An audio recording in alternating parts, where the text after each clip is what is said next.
ఎప్పుడు సార్ ఎప్పుడు ఈ ప్రత్యూష జరిగిన కేసు ఏ సంవత్సరంలో? 23 ఫిబ్రవరి 2002లో. ఆ రోజు ఈ అమ్మాయి ఆసుపత్రిలో చేరింది.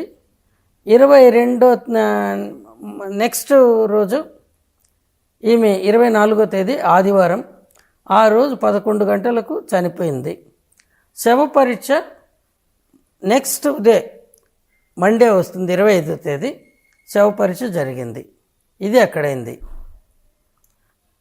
మొదట మునుస్వామి గారు రిపోర్టు పట్టుకొని ఈ తేజ టీవీ వాళ్ళు మొట్టమొదటిగా, మీరు 25వ తేదీ ఈటీవీ ఈనాడు రిపోర్ట్ చూస్తే కూడా ప్రియుడితో కలిసి విషం చేయించి ఆత్మహత్యకు ప్రయత్నించి చనిపోయిన ప్రత్యూష మృతదేహానికి ఇక్కడ శవ పరీక్ష జరిగింది అని క్లుప్తంగా రాసినాడు ఈనాడు. ఇప్పటికీ న్యూస్ పేపర్లో మీరు సెంట్రల్ లైబ్రరీ అఫ్జల్గంజ్కి పోతే వాళ్ళు ఎన్నేళ్ళు పోయినా అట్లే పెడతారు, ఇయర్ వైజు డేట్ వైజు ఇవి. వాటిల్లో మీరు చూడొచ్చు. లేదా వాళ్ళ ఆఫీసులో అడిగినా వాళ్ళు అన్నీ ఇప్పుడంతా డిజిటల్ చేస్తున్నారు కదా, ఉంటుంది. సో ఇది మళ్ళీ ఇది 25వ తేదీ కూడా 25వ తేదీ శవపరీక్ష జరిగింది.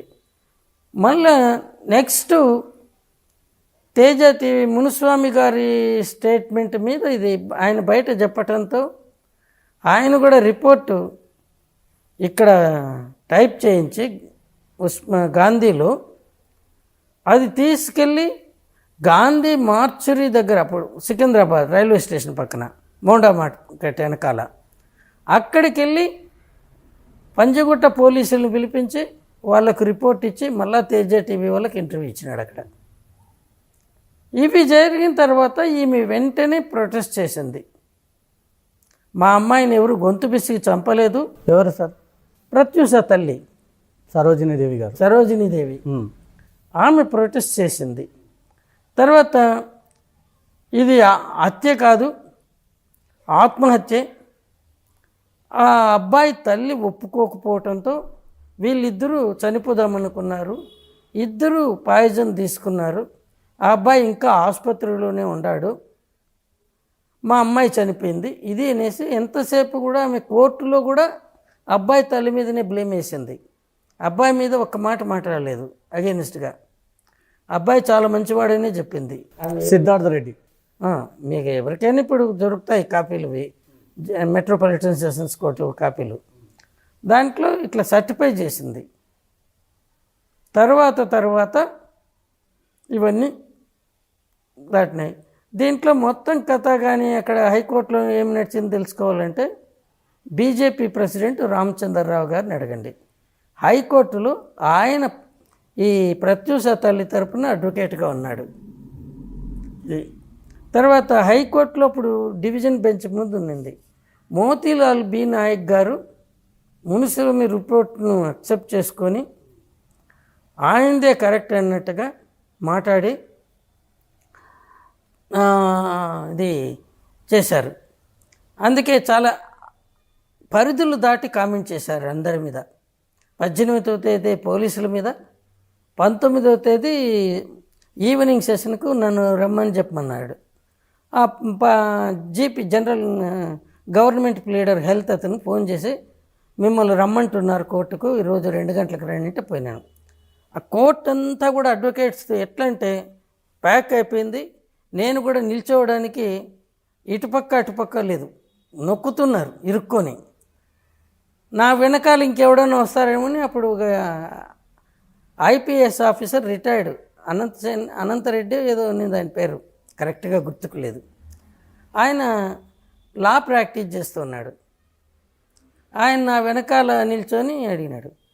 ఈయన ఏమీ లేకనే నన్ను మొట్టమొదటి క్వశ్చన్ అడిగింది, మీరెందుకు పోలీసులకు కేర్ హాస్పిటల్ వాళ్ళకు క్లీన్ చిట్ ఇచ్చినారు, మీకేం అధికారం అన్నాడు. అది క్లీన్ చిట్టా అన్క్లీన్ చిట్టా కాదు, అది కవరింగ్ లెటర్లో వాళ్ళు ఈ బట్టల మీద కూడా ఒక రిమార్క్ రాయండి, అది మా రిపోర్ట్లో కాదు, రిపోర్టు భాగం కాదు, అది గైడెన్స్ ఫర్ అది వాళ్ళకు ఆ రిపోర్టుకు కూడా భాగం ఉండదు. ఇది నేను మీకు మా కమిటీ రిపోర్ట్ పంపుతున్నాను. తర్వాత అనవసరమైన రాద్ధాంతం బట్టల మీద జరుగుతూ ఉంది, ఆ అమ్మాయి ఆసుపత్రిలో విషప్రయోగం వల్ల చనిపోయింది, విషం తీసుకొని చనిపోయింది అనేది ఉంది. తర్వాత చనిపోయినప్పుడు కూడా విషానికి తీసుకొని అనేసి శవ పరీక్షలో కూడా పంపిన రోజు కూడా అది విషం తీసుకొని చనిపోయిన తర్వాతనే ఆ మరుసటి రోజు ఇది గొంతు పిసికి ఆమె మీద అత్యాచారం చేసి చంపినారు ఒకరికంటే ఎక్కువగా అనేది దీంట్లో వచ్చింది. తర్వాత ఆ అమ్మాయి బట్టలు ఏమైనా అనుమానం ఎవరికి రాలేదు. ఎందుకంటే బట్టలు ఉన్నాయి ఇక్కడ పోయినప్పుడు అందరికి కనపడేట్టుగానే. సో దీంట్లో మూత్రం పోసినట్టు కానీ దొడ్డిపోయినట్టు కానీ ఎక్కడ కానీ అదేమి వాళ్ళకి తెలీదు, ఊహించుకోరు కదా. సో ఉండే వాటిని మీద అనుకున్నారు. నెక్స్ట్ ఇవంతా అంటే అప్పుడు ఈమె ఆ అమ్మాయి వేసుకున్న మా పాప వేసుకున్న బట్టలు ఇవి కాదు, వీళ్ళు కేర్ ఆసుపత్రి వాళ్ళు ఆ అమ్మాయి వేసుకోవడానికి వేరే బట్టలు తీసుకురమ్మంటే నేను ఇంటికి స్నానానికి పోయినప్పుడు తీసుకొని వచ్చాను, అవి ఇవి ఉండేది ఏంటి. ఇంకా అప్పుడు మొదలైంది బట్టలు ఏమైనా. పంజగుట్ట పోలీసులు మేము అడిగిన కేర్ ఆసుపత్రి వాళ్ళు ఇవ్వలేదు అన్నారు, మేము ఇచ్చినా వాళ్ళు తీసుకోలేదని వీళ్ళు ఒకరి మీద ఒకరికి. ఇది వీళ్ళు అసలు ఏం జరిగిందని కనుక్కునేది కూడా లేదు వీళ్ళకు, పంజగుట్ట వాళ్ళకు. అక్కడ సమాధానం చెప్పేటప్పుడు ఆ స్వీపర్ ఉంటారు, వాళ్ళు మీరు ఏం చేసినారు ఆ రోజు ఏం జరిగింది అనేది ఆ జ్ఞానం కూడా వాళ్ళకు లేదు. వీళ్ళు ఒకరి మీద ఒకరు తీసుకుంటామంటే దీనికి చెప్పినాను, అవి కలెక్ట్ చేసుకున్నా చేసుకోకపోయినా శవం మీద ఉన్న బట్టలను అక్కడ ఉండే శానిటేషన్ స్టాఫ్ వాళ్ళ పని వాళ్ళు తీస్తారు. సో చెత్తపుట్లో వేసేసి ఉంటారు.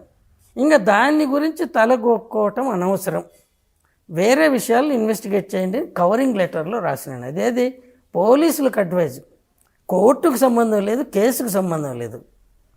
దాన్ని పట్టుకొని ఈయన గట్టిగా అరవడం మొదలుపెట్టి నేను ఎవరికి ఆయనకంటే గట్టిగా నేను చెప్పినాను, నేను ఎవరికి క్లీన్ చిట్ అన్క్లీన్ చిట్ ఇవ్వలేదండి. ఇటు పోలీసులు ఆసుపత్రి మీద, ఆసుపత్రి వాళ్ళు పోలీసుల మీద వేస్తూ ఇటు పోలీసుల పరువు డాక్టర్ల పరువు కూడా వాళ్ళు తీసేస్తున్నారు, దానికి అది వార్నింగ్ లాగా ఉంటుంది. ఉన్నది ఉన్నట్టుగా మాట్లాడితే గొడవలు ఉండదు, నేను ఏదో దాచుకొని మాట్లాడితే అనుమానం వస్తుంది. ఇది ఎవరు చేయలేదు. సార్ హాస్పిటల్ దగ్గరకు వద్దాము. హాస్పిటల్ కంటే ముందు ప్రత్యూషతో ఉన్నటువంటి సిద్ధార్థ రెడ్డి ఇంకెవరైనా దీంట్లో వాళ్ళ ఫ్రెండ్స్ సహాయం తీసుకోవడమా, అసలు ఎందుకు వీళ్ళు ఆత్మహత్య చేసుకోవాలనుకుంటున్నారు అనేది మీ ఎంక్వైరీలో ఏం తెలియదు సార్? అప్పుడు మేము వాళ్ళు ఆత్మహత్య చేసుకున్నారనేది కూడా మా రిపోర్ట్లో రాయం, ఎందుకంటే ఆత్మహత్య యాక్సిడెంట్ అనేది ఇన్వెస్టిగేషన్లో తేలాలి. మా రిపోర్ట్లు మేము కమిటీ రిపోర్ట్లు నేను కన్వీనర్గా ఉన్నాను, దాంట్లో మేము ఇచ్చింది ఏంటంటే it is death due to poisoning, అంటే విషంతో చావు. రెండవది ఆమె మీద అత్యాచారం జరిగింది అనడానికి, ఆమె గొంతు పిసికిన చంపినారు అనడానికి ఎటువంటి ఆధారాలు శవ పరీక్ష నివేదికలో లేవు. మూడవది పోస్ట్ మార్టం నివేదిక ప్రకారం ఆమె మీద అత్యాచారం జరిగిందనే దానికి కూడా ఏ కారణం కనపలేదు. అప్పుడు ఫారెన్సిక్ సైన్స్ ల్యాబొరేటరీ రిపోర్ట్లో ఏమొచ్చిందంటే వెజనల్ స్వాబ్స్లో సెమన్ డిటెక్ట్ కాలేదని వచ్చింది. అంటే సెమన్ అంటే ఇంద్రియం, అది డిటెక్ట్ కాలేదని వచ్చినప్పుడు సెమను స్పెర్మటోజోవా, సో అది లేనట్టు. సో ఇది దీన్ని పట్టుకొని అప్పటికి డిఎన్ఏ టెస్ట్ చేయలేదు. సో ఇది మేము ఇచ్చింది ఎప్పుడు 9వ తేదీ మార్చి. ఆ రోజు ఎందుకు స్పెసిఫిక్గా చూజ్ చేసుకున్నామంటే సెకండ్ సాటర్డే మాకు మార్చరీలో కూడా ఒక టైపిస్ట్ ఉంటాడు, టైప్రైటర్ ఉంటుంది. ఆ అబ్బాయిని పిలిపించి ఆ రోజు మా కమిటీలో కన్వీనర్గా నేనున్నాను, ఇంకా ఇద్దరిని ఈమె మెటర్నిటీ హాస్పిటల్ సూపరింటెండెంట్ను, ఇంకొకతన్ని సిద్ధార్థ మెడికల్ కాలేజీ నుంచి, మా ముగ్గురి కమిటీ.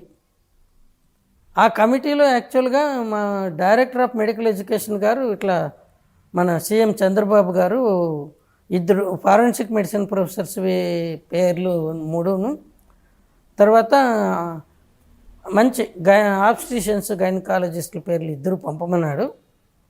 వాటిలో సెలెక్ట్ చేసుకొని కమిటీ కాన్స్టిట్యూట్ చేస్తారని. సో నేను 2 గైనకాలజిస్టులు అబ్స్ట్రిషన్స్ మంచి పేరున్న వాళ్ళని, ఇంటిగ్రిటీ ఉండే వాళ్ళని పేర్లు పంపినాను. ఇంకా 3 కర్నూలు నుంచి ఒకరిని, విజయవాడ నుంచి ఒకరిని, వైజాగ్ నుంచి ఒకరిని తీసుకున్నాను.